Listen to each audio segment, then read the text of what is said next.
Brought to you by Sandeep University. Sandeep University, a UGC-recognized experience, a 250-plus acre world-class campus with complete academic facilities. Join Sandeep University today. 5 वर्ष म्हणजे 19 ते 24 मी कुठल्या महत्त्वाच्या सत्तेच्या पदावर नसताना देखील बीड जिल्ह्याच्या जनतेने भरभरून प्रेम आम्हाला लोकसभेमध्ये पण दिलं. अगदी थोडक्यात निसटता पराभव झाला आणि कार्यकर्त्यांनी त्यांची प्रामाणिकता, त्यांची लॉयल्टी दाखवून आमच्याबरोबर राहिले. आणि आज परळीमध्ये आम्ही राष्ट्रवादी बरोबर युती केली होती, बाकी ठिकाणी आम्ही लढलो.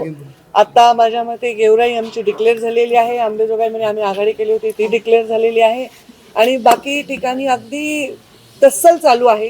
कारण तिथे आमचं गेल्या 5 वर्षात आमदार आमचे नाही, कुठली सत्ता हातात नाही, कार्यकर्त्यांना आधार न देताही कार्यकर्ते खूप ताकदीने उभे राहिले.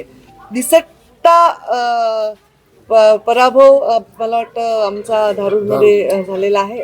आणि आता बीड आणि अजून कुठलं राहिले, माजलगावचं काउंटिंग अजून चालू आहे. पण मला आनंद आहे की आम्ही जरी धारूरमध्ये थोडक्यात आमचा पराभव झाला तरी आम्ही अंबेजोगाई जी कधी मिळवली नाही ती मिळवलेली आहे. गेवराई आम्ही राखलेली आहे आणि परळीमध्ये एक वेगळी युती करून आम्ही परळीमध्ये पण मोठ्या ताकदीने आम्ही विजयी झालेलो आहोत. तर जनतेने आमच्यावर विश्वास ठेवला, प्रेम दाखवलं आणि एक सकारात्मक कौल दिला. त्याच्याबद्दल मी जनतेचे, मतदारांचे मनापासून आभार मानते.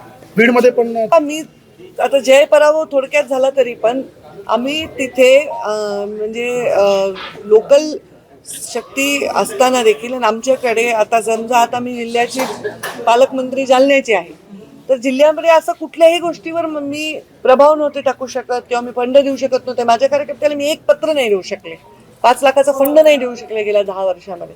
तरी हे कार्यकर्ते एकजूट राहिले आणि त्यांनी विजय मिळवला. तर ते मला वाटतं हे सर्वस्वी अत्यंत आनंदाचा आणि त्यांच्या परिश्रमाचा आणि त्यांच्या लॉयल्टीचा विजय आहे. आणि बीड जिल्ह्याचे लोक हे आमच्यावर भरभरून आशीर्वाद देत आहेत, हे याच्यातून सिद्ध होतं. भाजप देशात 1 नंबरचा पक्ष आहे, राज्यात 1 नंबरचा पक्ष आहे आणि भाजप 1 नंबरचाच पक्ष राहील. भाजप 1 नंबरचा असल्यामुळे विकास 1 नंबर होईल आणि जनतेला चांगले भविष्यामध्ये दिवस देण्यासाठी आणि वर्तमान चांगला ठेवण्यासाठी भारतीय जनता पार्टीचे योगदान देशामध्ये, राज्यामध्ये, अगदी गावाखेड्यामध्ये आहे. विरोधकांनी टीका देखील केली. मी टीकेकडे पाहतच नाही, मी आपलं काम करते आणि जे आहे ते परिश्रमाने करते.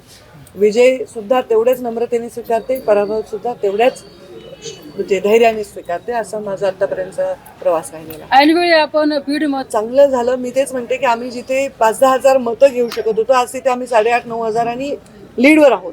आणि मी तेच सांगते की सत्ता केंद्र कुठलंही भारतीय जनता पार्टीकडे नसताना, आता मी मंत्री आता वर्षापूर्वी झाले पण मी माझ्या जिल्ह्याची पालकमंत्री देखील नाही झाले, तरी या जिल्ह्यामध्ये आम्ही आमच्या कार्यकर्त्यांना काहीच ताकद देऊ शकत नसताना भाजपच्या मतदारांचा मी मनापासून आभार मानते. काही ठिकाणी कडक आमची चालली आहे फाईट, बघू आता काय निकाल.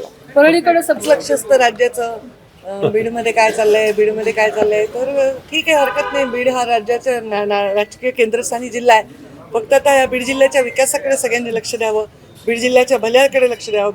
बीड जिल्ह्याच्या मातीतून काम करणारे बीड जिल्ह्यावर प्रेम करू शकतात, बीड जिल्ह्याचा विकास करू शकतात.